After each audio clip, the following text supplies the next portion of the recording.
আসসালামু আলাইকুম। এখন দেখবেন সংবাদ শিরোনাম।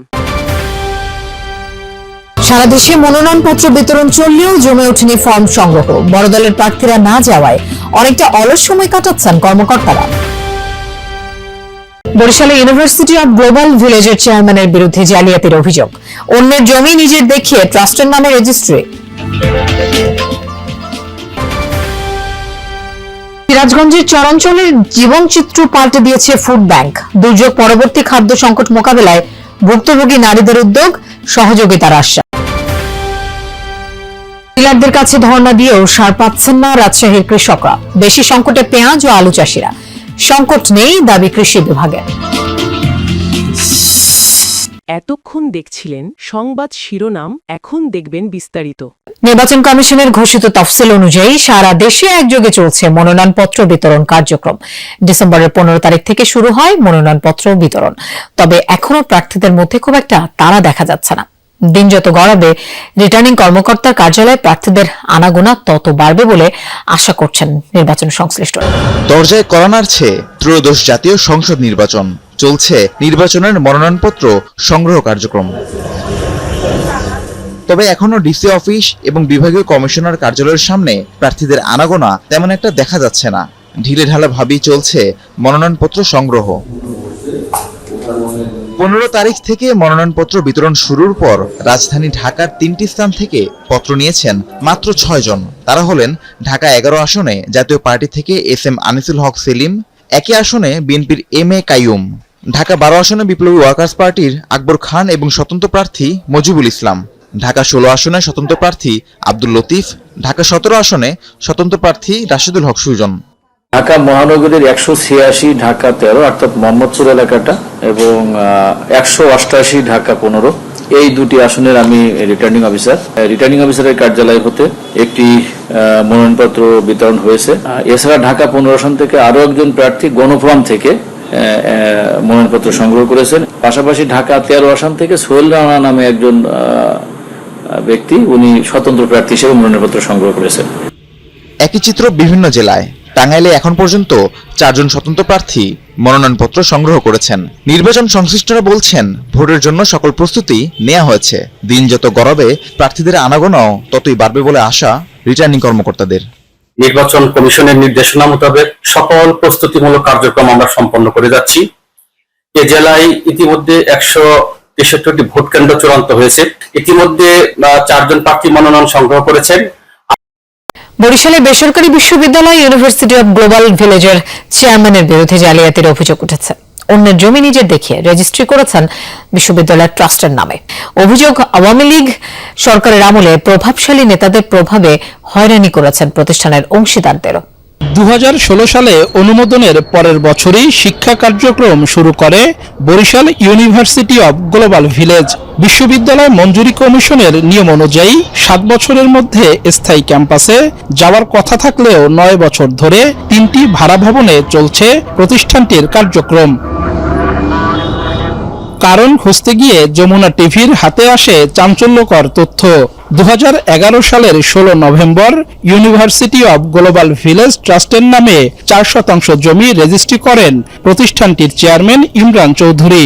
রেজিস্ট্রিকৃত দলিলে উল্লেখ করা হয় বরিশাল সদর উপজেলার ইসাকাঠি মৌজার 1350 নম্বর এসে খতিয়ান এবং 1045 দাগ নম্বরের ওই জমি। সিরাজগঞ্জের চরাঞ্চলে ভরসার নাম ফুড ব্যাংক। দুর্যোগ পরবর্তী খাদ্য সংকট মোকাবিলায় এই উদ্যোগ নিয়েছেন ভুক্তভোগী নারীরা। খাদ্য নিরাপত্তা নিশ্চিতের পাশাপাশি নারীদের স্বনির্ভরতার পথে এগিয়ে নিচ্ছে উদ্যোগটি। এতে বদলে যাচ্ছে চরাঞ্চলের জীবনচিত্র। ফুড ব্যাংকের পথ আরও মসৃণ করতে সব ধরনের সহযোগিতার আশ্বাস দিয়েছে প্রশাসন। 1 দশক আগে যমুনা গ্রাস করেছে আরজিনা খাতুনের বসত ভিটা। মাথা গোজার ঠাই এখন নদীতে জেগে ওঠা চর।